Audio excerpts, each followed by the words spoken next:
ओम शांति।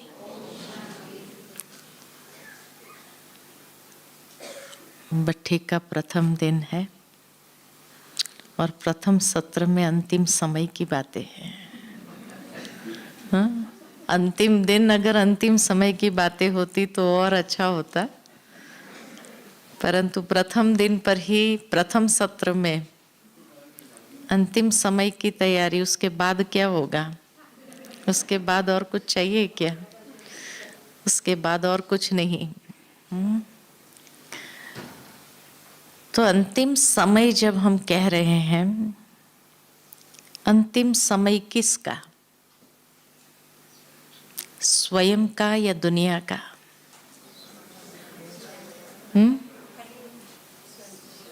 स्वयं का या दुनिया का? दुनिया का नहीं, दुनिया का नहीं, दोनों का।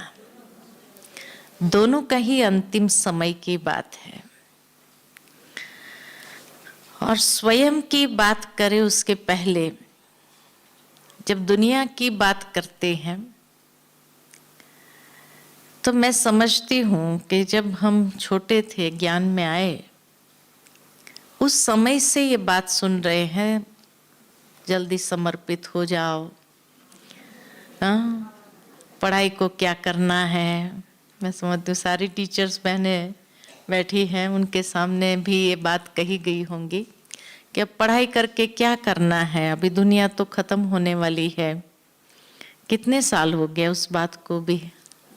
हाँ, क्या कहेंगे बहन जी? तो दुनिया का विनाश कब होगा? वैसे देखा जाए तो एक दिन की बात नहीं है ये। जैसे एक मकान को गिराना होता है और हथौड़ा ही हमारे पास साधन हो, तो जैसे जैसे हम हथौड़े मारते जाएंगे शायद हमें ज्यादा चोट लगेगी उस दीवार से, लेकिन धीरे धीरे उस दीवार को कमजोर करते जाते हैं। और जब बहुत सारे हथौड़े पड़ जाते हैं उसके बाद वो ऐसी कमजोर होने लगती है कि फिर बस एक ही हथौड़ा, लास्ट में एक हथौड़ा पड़ता है और पूरी बिल्डिंग गिर जाती है। ठीक इसी समय बाबा के स्थापना का कार्य आरंभ होते ही दुनिया को भी हथौड़ा लगना शुरू हो गया था, है ना? चाहे दूसरे विश्व युद्ध के रूप में, और फिर समय प्रति समय हथौड़े अनेक लगते रहे, कभी कहाँ से, कभी कहाँ से, कभी कहाँ से। हाँ? कभी प्रकृति ने हथौड़े लगाए, कभी मनुष्य ने हथौड़े लगाए, कभी किसने हथौड़े लगाए। लेकिन इतना जरूर है कि अब धीरे धीरे ये दुनिया की जो नींव है, कलयुगी दुनिया की नींव कहो या कलयुगी दुनिया की दीवारें जो है, अब ज्यादा कमजोर हो गई है। और इसलिए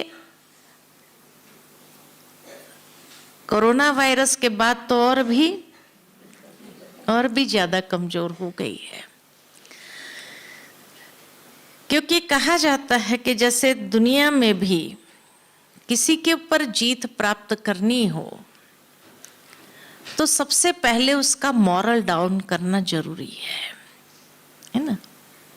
और उसका मॉरल डाउन करो तो फिर उसके बाद उसके ऊपर जीत प्राप्त कर सकते हैं। तो माया ने भी ये कार्य किया है कि दुनिया को जिस तरह से चरित्रहीनता की खाई में ले जा रही है कि आज उसको देखते हुए हर कोई ये कहता है कि बस अब भगवान कुछ करे। अब जैसे हर इंसान का मॉरल डाउन होता जा रहा है। ये कोरोना वायरस और लॉकडाउन ने भी कितने लोगों का मॉरल डाउन कर दिया है। और उस कारण से कई लोग कोरोना से नहीं मरे, उस भय से मरे। जो दुनिया में कहा जाता है। और आगे भी जो बातें आएंगी उससे और लोगों का मॉरल डाउन होना ही है, ये स्वाभाविक है। तो एक जैसे अंदर से हथौड़े पड़ रहे हैं, एक बाहर से भी हथौड़े पड़ रहे हैं। अंदर से मॉरल डाउन करने के हथौड़े हैं और बाहर से अनेक प्रकार के आपदाओं का, अनेक प्रकार के परीक्षाओं का जो हथौड़े लग रहे हैं। तो उससे जैसे अभी धीरे धीरे कमजोर हो गई है ये दीवारें, और इसीलिए समय यही बता रहा है कि अब बहुत जल्दी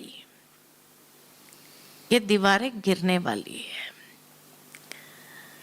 लेकिन दूसरी ओर जो कहा जाता कि अपना अंतिम समय, अपना अंतिम समय तो कभी भी आ सकता है, और इसलिए ऐसे समय से पहले कौन सी स्थिति चाहिए और उसके लिए क्या पुरुषार्थ होना चाहिए।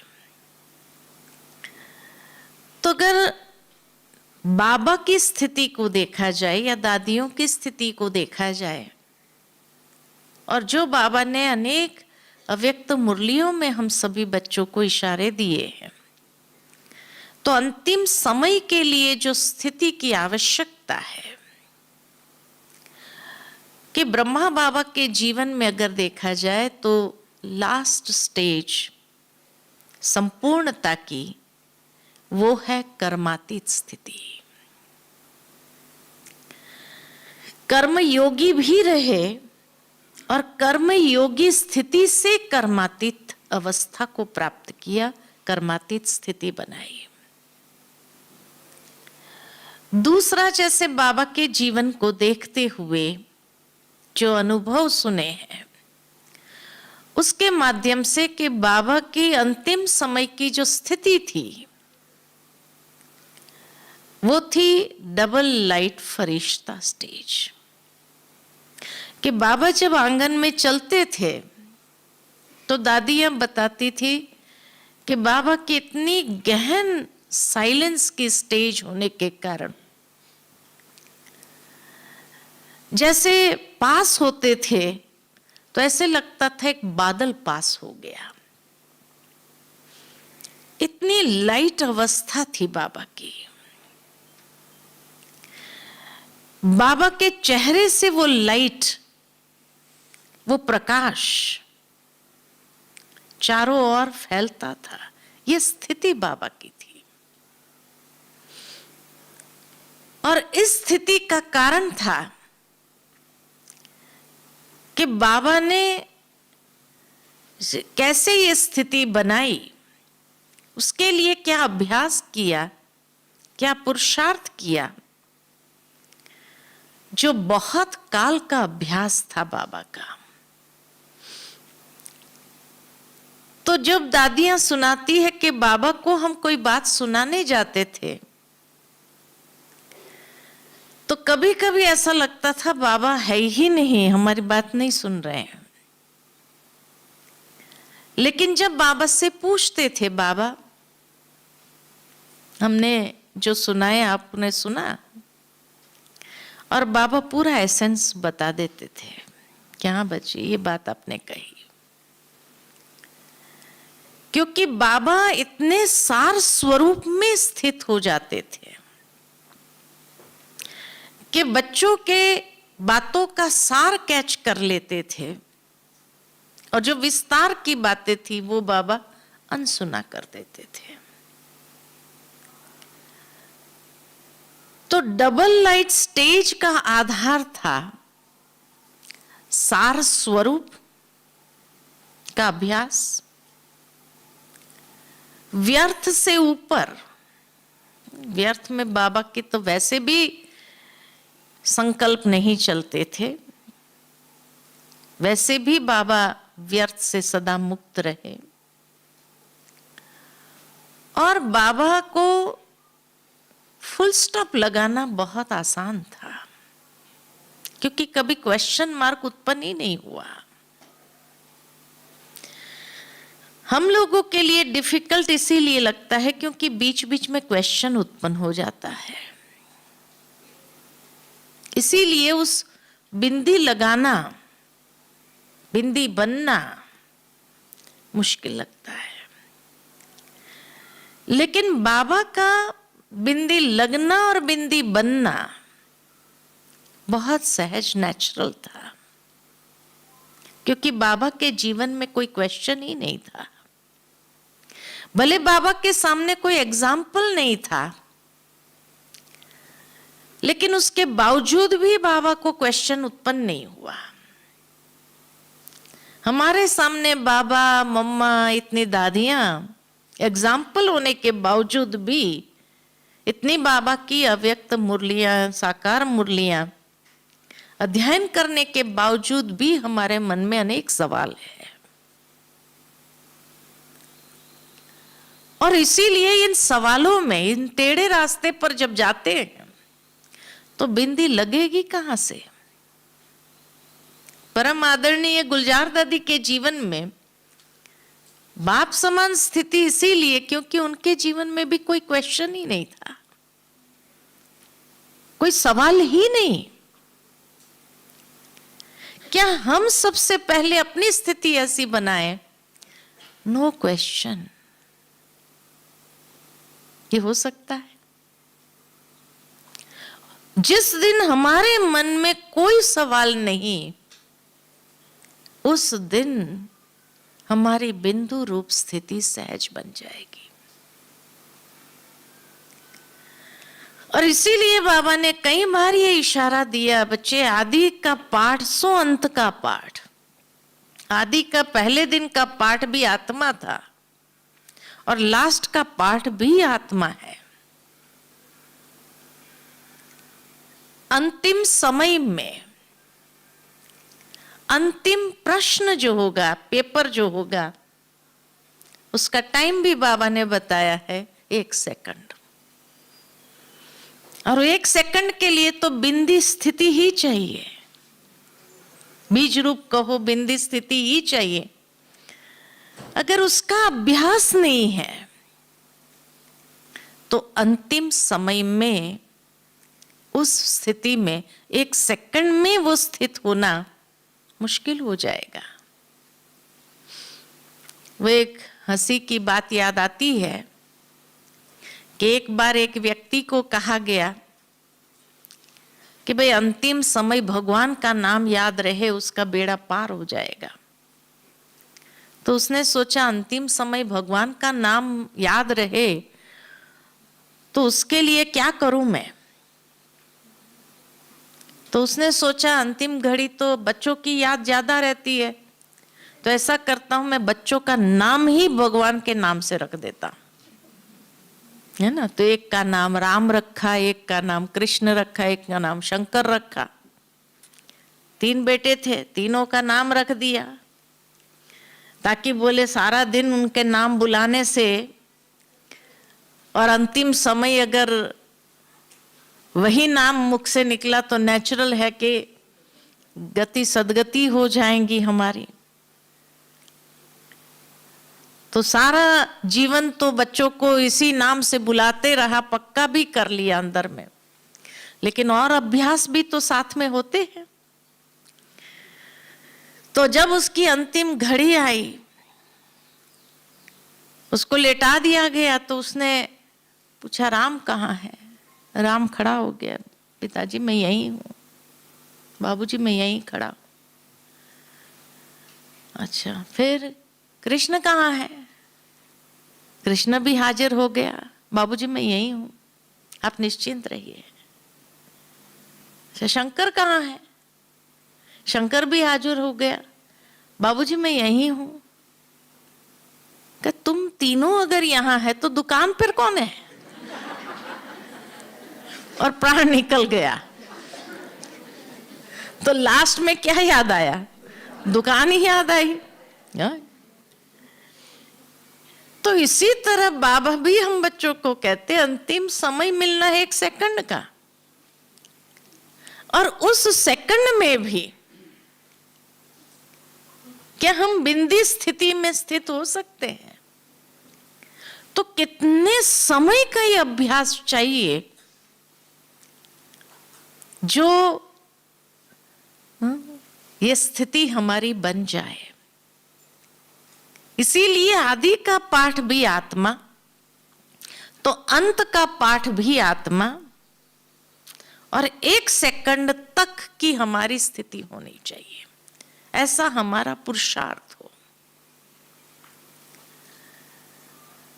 तो जो कहा कि एक तो डबल लाइट रहना चाहिए, बिंदी स्वरूप की स्थिति और कर्मातीत स्टेज, ये अंतिम स्थिति है।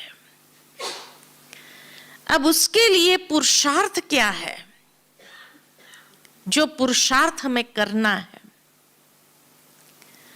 मुख्य बातों का जो पुरुषार्थ अंडरलाइन कराती हूं मैं आज, कि सबसे पहले तो 5 बातों का पुरुषार्थ।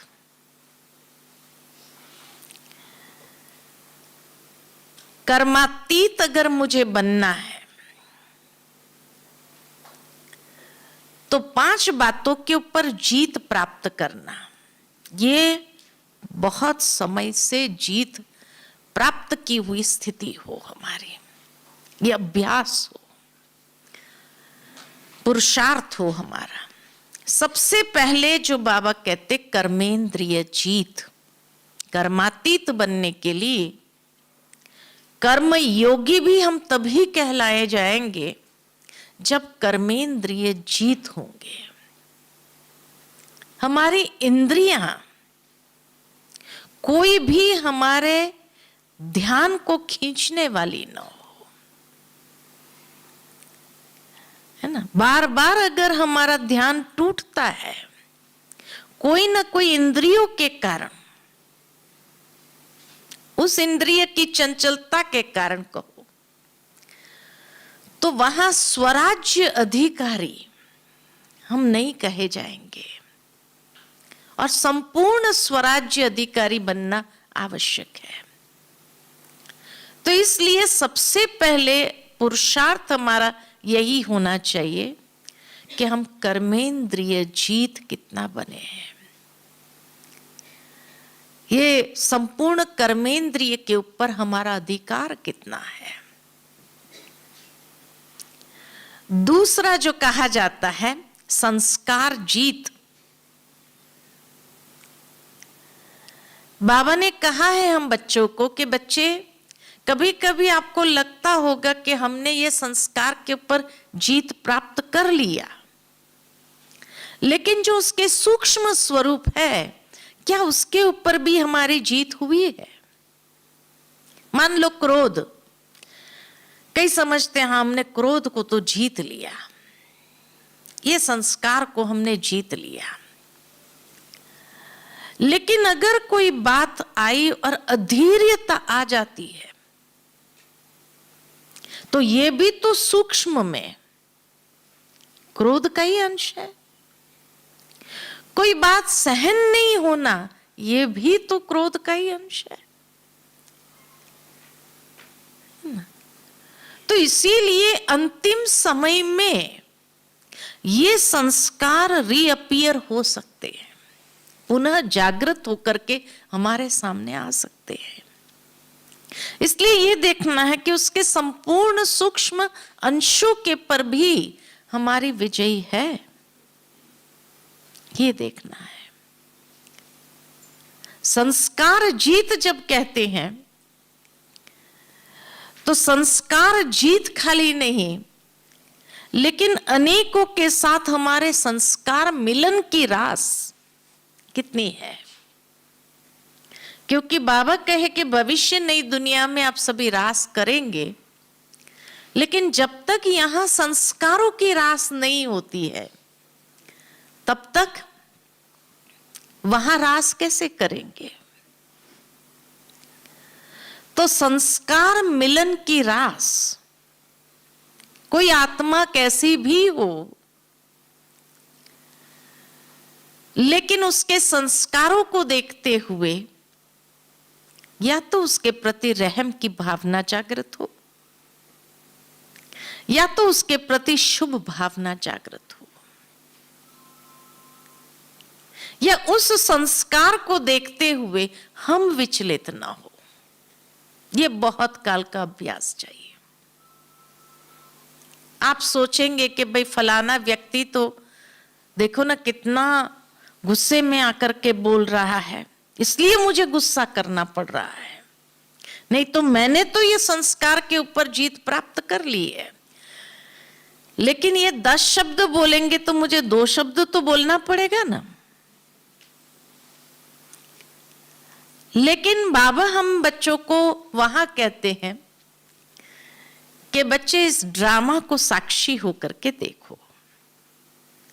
आप सोचो दुनिया के अंदर कि मान लो कि रामलीला चल रही हो और रामलीला में रावण बड़ा ठंडा ठंडा बोलना या बहुत मधुर बोलना चालू करे तो क्या कहेंगे? ड्रामा में मजा ही नहीं आया, रामलीला में मजा ही नहीं आई। रावण का वो स्वरूप देख करके मजा आ रही है। अगर रावण मधुर बोलना चालू करे, रावण का पात्र निभाने वाला भी अगर मधुर बोलना चालू करे, तो वो कोई हजम ही नहीं होती है बात, वो एक्सेप्टेंस ही नहीं है। लेकिन ऐसा होने के बावजूद भी जब राम इतना मधुर बोलता है तो उसके पार्ट को वो सूट करता है। ठीक इस समय, उसी समय साक्षी होकर के अगर ड्रामा को उस रूप में देखे कि भाई कोई क्रोध कर रहा है, भाई ये रावण का पार्ट बजा, मैं राम का पार्ट तो बजाऊं। जरूरी थोड़ी है कि रावण के साथ मुझे भी रावण बनना ही है। रावण के सामने तो मुझे पार्ट ही राम का बजाना है। तो उसके संस्कार के कारण मेरे संस्कार, पुराने संस्कार जागृत क्यों करूं मैं? तो संस्कार जीत कहां तक बने हैं?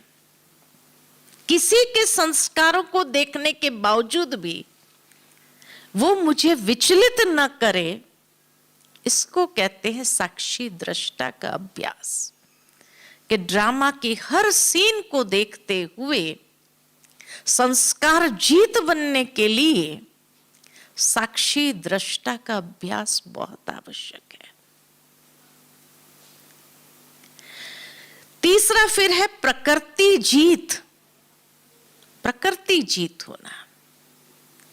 एक है स्वयं की प्रकृति,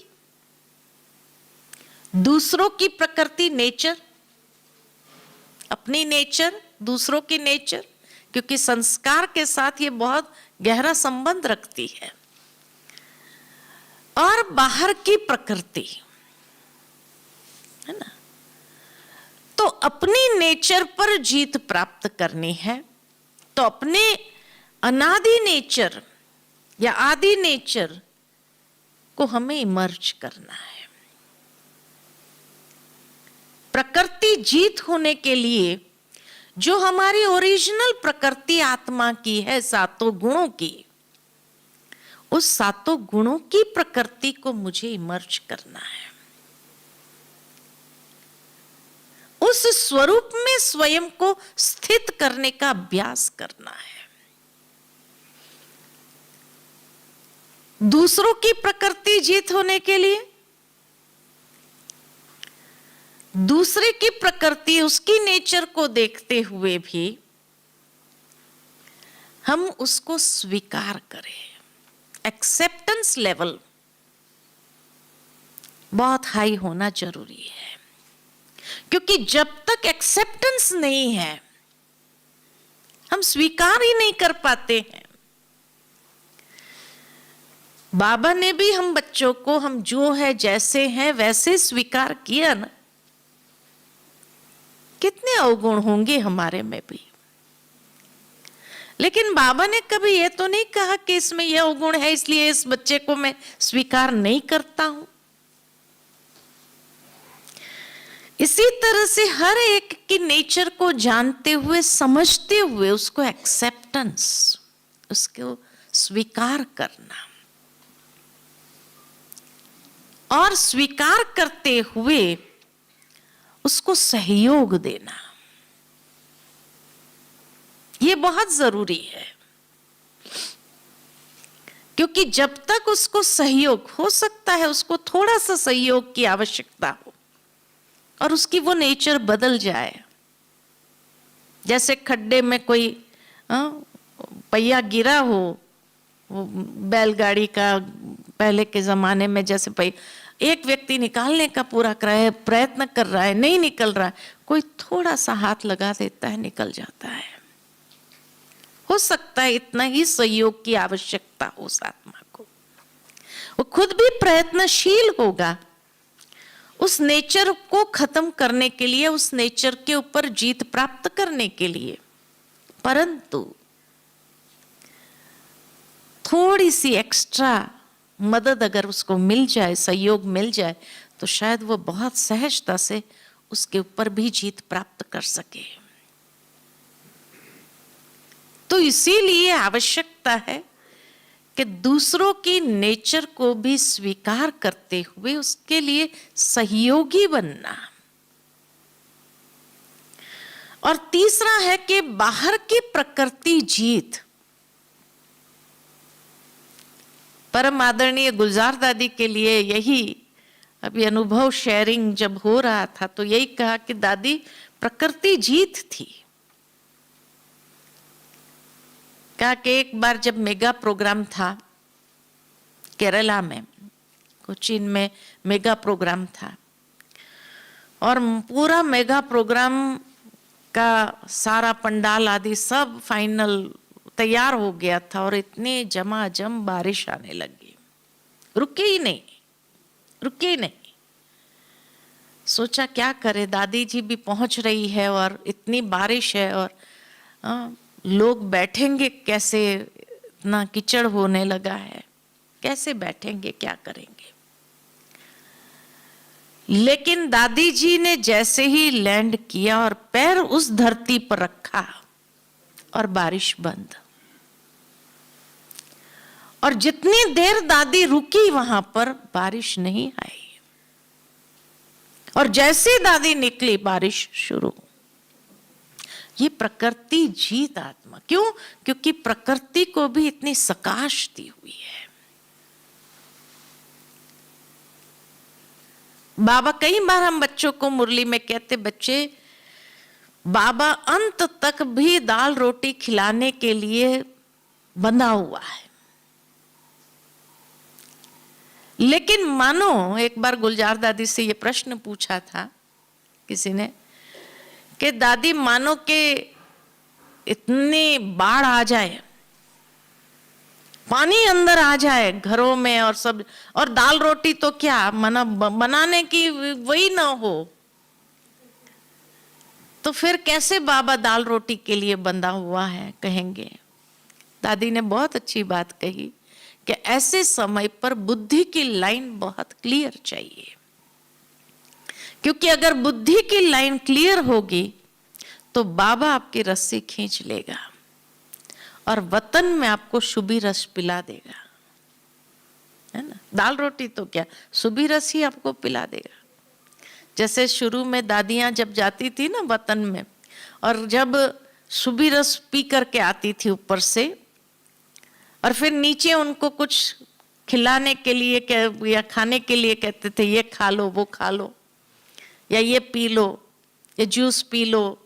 ब्राह्मणियां जैसे दादी को पिलाने जाती थी, दादी ये जूस पी लो। अब जिसने शुभी रस पिया हो ऊपर, वो कहते थे इच्छा नहीं है, इच्छा नहीं है, इतना माना भरपूर हो गए थे कि ये पीने की इच्छा ही नहीं रही फिर उसके बाद।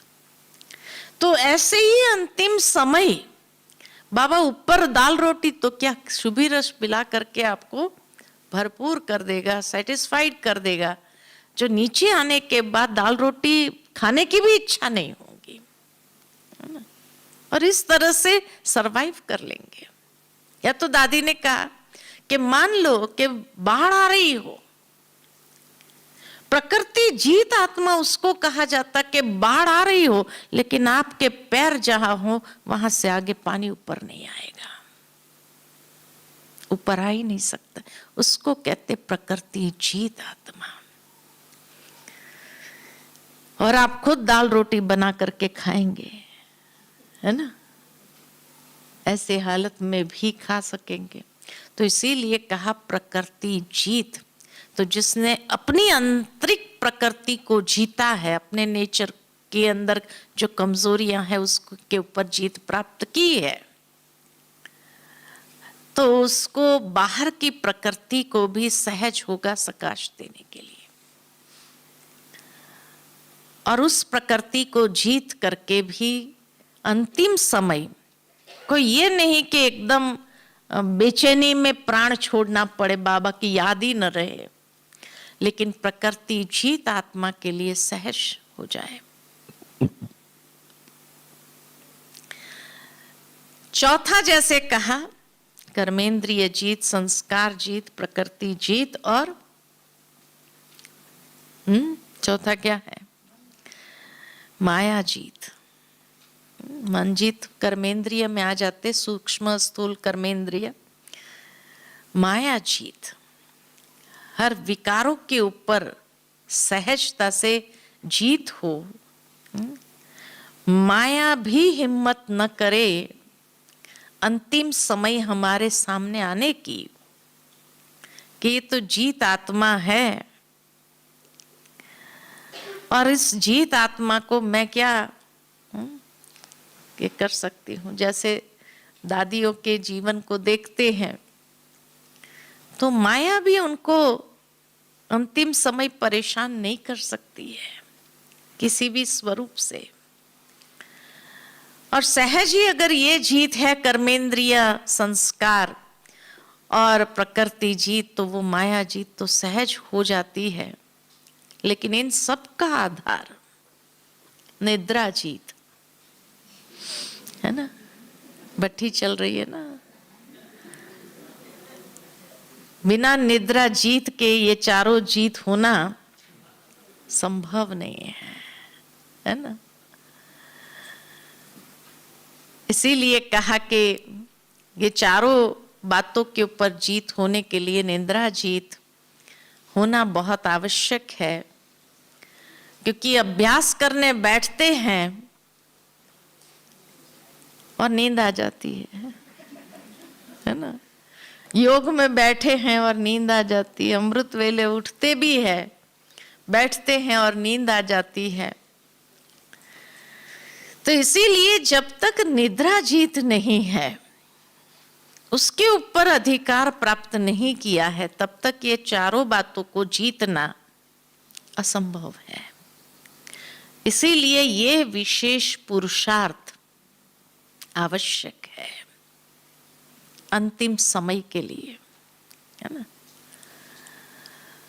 दूसरी बात, तो पहला पुरुषार्थ ये है पांचों बातों पर जीत प्राप्त करना। दूसरा पुरुषार्थ है कि जो बाबा हम बच्चों को कहते हैं कि अंतिम समय की तैयारी के लिए पहले स्वयं में देखो मेरा जमा का खाता कितना है। क्योंकि जीत प्राप्त कर लिया, लेकिन अगर जमा ही नहीं है, बैंक बैलेंस ही नहीं है आपके पास में, तो आगे जाके भी क्या करेंगे। और 3 जमा के खाते की बात बाबा ने जरूर की है। पहली है स्वपुरुषार्थ से प्रारब्ध को जमा करना, प्रारब्ध के खाते को जमा करना। सेवा द्वारा पुण्य का खाता जमा करना। और तीसरा किसी को सुख देते हुए दुआओं का खाता जमा करना। तो ये 3 खाते मेरे भरपूर है, ये तैयारी चाहिए। क्योंकि बाबा कई बार इसीलिए कहते हैं कि ये 3 खाते भी अगर नहीं है भरपूर, इतना बैंक बैलेंस भी नहीं है, तो यहां से जाकर के पद कौन सा मिलेगा। इसलिए ये 3 खाते भरपूर होना चाहिए। स्वपुरुषार्थ की जब बात करते हैं, अर्थात कि मेरी दिनचर्या में बाबा का श्रीमत का हाथ पकड़कर कितना चलते हैं, यही प्रारब्ध को जमा करता है। अमृत वेले से लेकर रात्रि तक जो बाबा ने हम बच्चों को श्रीमत दी है, उस श्रीमत पर मेरा कितना अटेंशन है। क्योंकि अक्सर माया वही परेशान करती है, या तो मन मत या पर मत के प्रभाव में लाने का। और पर मत के प्रभाव में जब आते हैं तो पर चिंतन, पर दर्शन स्वाभाविक रीति से आ जाता है। जो हमारा जमा का खाता होने नहीं देता है। इसीलिए ब्राह्मण जीवन में चलने के बावजूद भी कई बार जो हमारी खुशी गायब हो जाती है, ये मीटर है चेक करने का कि भाई मेरी कहीं खुशी गायब तो नहीं हो रही है। जहां श्रीमत का हाथ छूटा तो वहां हमारी खुशी गायब जरूर होगी। तो इसीलिए आवश्यकता है कि ये जमा के खाते हमारे भरपूर हो। जैसे परम आदरणीय दादी जान की हमेशा कहती थी, ये सीजन है दुआएं जमा करने की। जितनी दुआएं देते जाओ, दुआएं प्राप्त होती जाएगी। दुआएं देना माना हर आत्मा के प्रति शुभ संकल्प, शुभ भावना, शुभ कामना नेचुरल रूप में इमर्ज रहे। तो इसीलिए दुआओं का खाता बहुत आवश्यक है, क्योंकि अंतिम समय में ये दुआएं ही हमें हर प्रकार की परीक्षा को सहज पार करने में मदद करेगी। तो ये देखना है कि दुआओं का खाता मैंने इतना जमा किया है, पुण्य मेरा इतना है। जितना हमारा पुण्य का खाता भी ज्यादा होगा, उतना अंदर में आंतरिक भरपूरता का अनुभव करेंगे।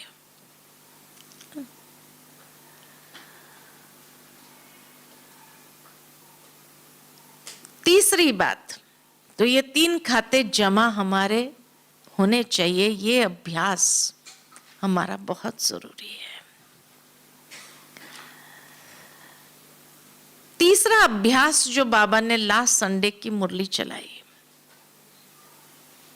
साइलेंस की शक्ति, अंतर्मुखी होने का अभ्यास। क्योंकि बाह्य मुक्ता में जितने हम रहेंगे, उतना ही हमारा आंतरिक अटेंशन कम हो जाएगा। तो इसीलिए अंतर्मुखी होने का अभ्यास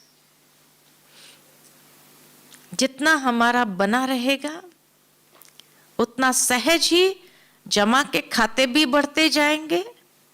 वो लीकेज नहीं होगा, जो जमा किया हुआ है लीकेज भी नहीं होगा। क्योंकि लीकेज तो बाह्य मुक्ता में आने से ही तो लीकेज हो जाता है। कहीं व्यर्थ की बातों में आ गए, कहीं पर चिंतन में आ गए, कहीं पर मत के, तो वहां से लीकेज चालू हो जाता है। वो होल गिर जाता है, जिससे जो जमा किया वो समाप्त होने लगता है, बहने लग जाता है। इसीलिए बाबा हमेशा कहते हैं कि अपने ऊपर अटेंशन रखने के लिए अंतर्मुखी होना बहुत जरूरी है। अंतर्मुखता में जैसे स्थित होते हैं, तो उस पर विशेष अटेंशन यही रहना चाहिए कि कई बार अंतर्मुखी कहीं होते, लेकिन अंदर में व्यर्थ ज्यादा चलता है।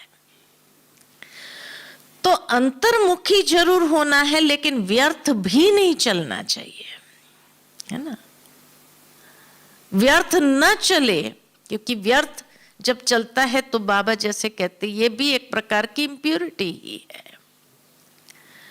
तो इसीलिए व्यर्थ को समाप्त करना, समर्थ संकल्प हमारे अंदर हो।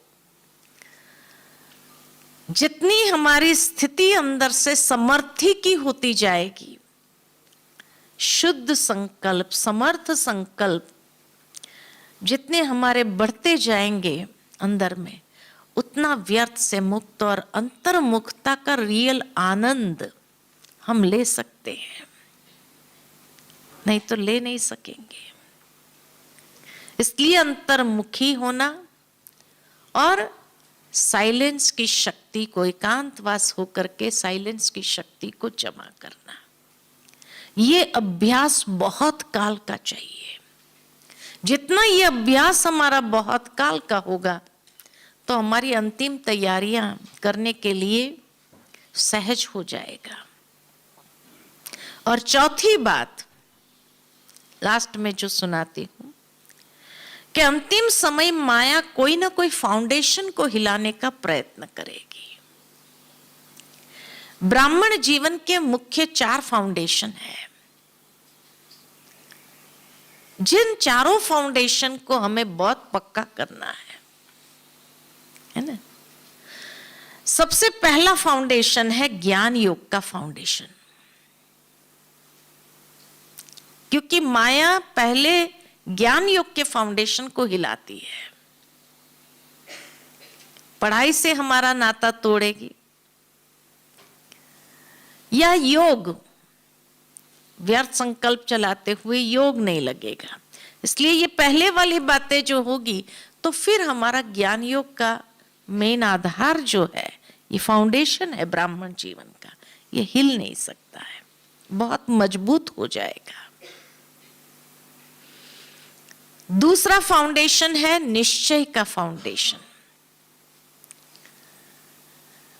इसलिए निश्चय बुद्धि विजयंती जो कहा जाता है, तो निश्चय, चारों ही बातों का निश्चय हमारा मजबूत होना चाहिए। और ये मजबूत है उसका प्रमाण कहीं पर भी सवाल नहीं होगा। आदि की बात फिर से अंत में आती है, क्वेश्चन मार्क नहीं हो सकता। ड्रामा की कोई सीन देख करके क्वेश्चन नहीं हो सकता, किसी आत्मा के पार्ट को देख करके क्वेश्चन नहीं हो सकता है, स्वयं के लिए कोई क्वेश्चन नहीं हो सकता है, समय के लिए कोई क्वेश्चन नहीं हो सकता है।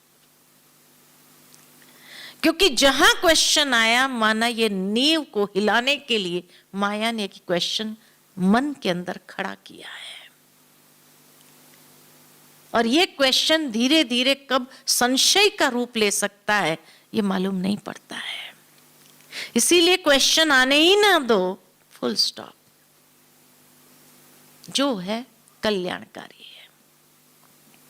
बस कभी कभी हमें समय का इंतजार करना पड़ता है, बाकी कल्याण ही कल्याण है। भगवान कल्याणकारी, हम बाप के बच्चे बने हैं, हमारा कल्याण कैसे हो सकता है? 1000 भुजा वाला बाबा मेरे साथ है, तो हमारा कल्याण करने की हिम्मत किसकी हो सकती है ना। तो निश्चय का फाउंडेशन बहुत पक्का चाहिए। तीसरा फाउंडेशन पवित्रता का फाउंडेशन। ब्राह्मण जीवन का ये फाउंडेशन भी माया हिलाने का प्रयत्न करती है। इसलिए अंतिम समय ये प्योरिटी का फाउंडेशन जो बाबा ने इतना मजबूत कराया है हमारा, सूक्ष्म में भी, मनसा में भी कोई संकल्प नहीं आवे, ये फाउंडेशन की नींव इतनी मजबूत हो, क्योंकि अंतिम समय जब माया दांव चलेगी तो कहीं ना कहीं अगर कोई कर्मेंद्रिय भी विचलित हो गई, सूक्ष्म ही अटैक है ये, जो फाउंडेशन है ये सूक्ष्म है। दुनिया इसीलिए तो असंभव समझती है इसको, लेकिन बाबा ने आए दिन, पहले दिन से ही हमारा ये फाउंडेशन बहुत मजबूत कर लिया। और उसके लिए जो अभ्यास हमें कराया कि तुम और आदि अनादि स्वरूप में पवित्र आत्मा हो, ये स्वमान इतना श्रेष्ठ हमें दे दिया, इस अभ्यास में हमें इतना लगा दिया जो बस ये फाउंडेशन हमारा कमजोर हो ही नहीं सकता है। और चौथा फाउंडेशन है अनुभव का फाउंडेशन। बाबा हमेशा कहते हैं अनुभवी बनो, ज्ञान की हर पॉइंट को प्रैक्टिकल प्रयोग करते हुए अनुभवी बन जाओ, क्योंकि जो अनुभवी होगा उसको माया कभी हिला नहीं सकती है। तो अनुभव का फाउंडेशन, हर चीज का अनुभव हो हमें। बाबा ने जितनी भी ज्ञान की गहराई बताई हुई है, त्रिकालदर्शी स्थिति में स्थित होकर के उस ज्ञान की पॉइंट का प्रयोग करते जाए हम अपने लाइफ में। जितना उसके प्रयोग में हम बिजी रहेंगे तो कभी भी हर रोज एक नया अनुभव होगा। तो ब्राह्मण जीवन में कभी भी उदासी आ नहीं सकती है। आज अगर ब्राह्मण जीवन में मुरझाइश आ जाती है, मायूसी आ जाती है, उसका कारण क्या है? अनुभव की कमी। नहीं तो जिसके पास अनुभव हो वो कभी मायूस नहीं हो सकता है, मुरझाइश उसके जीवन में आ नहीं सकती है ना। तो इसीलिए ये मुख्य आधार जो है, चारों फाउंडेशन हमारे बहुत मजबूत होने चाहिए। जितने ये चारों ही फाउंडेशन हमारे मजबूत है, समय से पहले हमें खुद को इन फाउंडेशन के आधार पर देखना है कि कहां तक मजबूत है। और इन सब बातों को सार में अगर मैं समेट लूं तो जैसे बाबा कहते हैं, मैं और मेरापन मैंने कितना जीता है ना। मैं और मेरापन, मैंपन जहां आया, बाबा ने हमें शुद्ध मैंपन की स्मृति दिलाई है। उस शुद्ध मैंपन में हम स्थित रहे, उस स्वमान में हम अपने आप को स्थित रहने का अभ्यास करते जाए। रोज विभिन्न शुद्ध मैंपन का अभ्यास हो तो हमारी आत्म अभिमानी स्थिति भी बढ़ती जाएगी, देही अभिमानी स्थिति भी बढ़ती जाएगी। और अंतिम समय वो एक क्षण जो आएगी, पास या फेल जिसको कहा जाए, वो सहज ही उस कौन सा मैं है उसके माध्यम से पता चल जाएगा। तो इसीलिए आवश्यकता है कि रूहानी मैं को हम बढ़ाएं और दैहिक मैं को हम समाप्त करें। ठीक है, तो ये विशेष अंतिम समय के लिए तैयारियां करने की आवश्यकता है।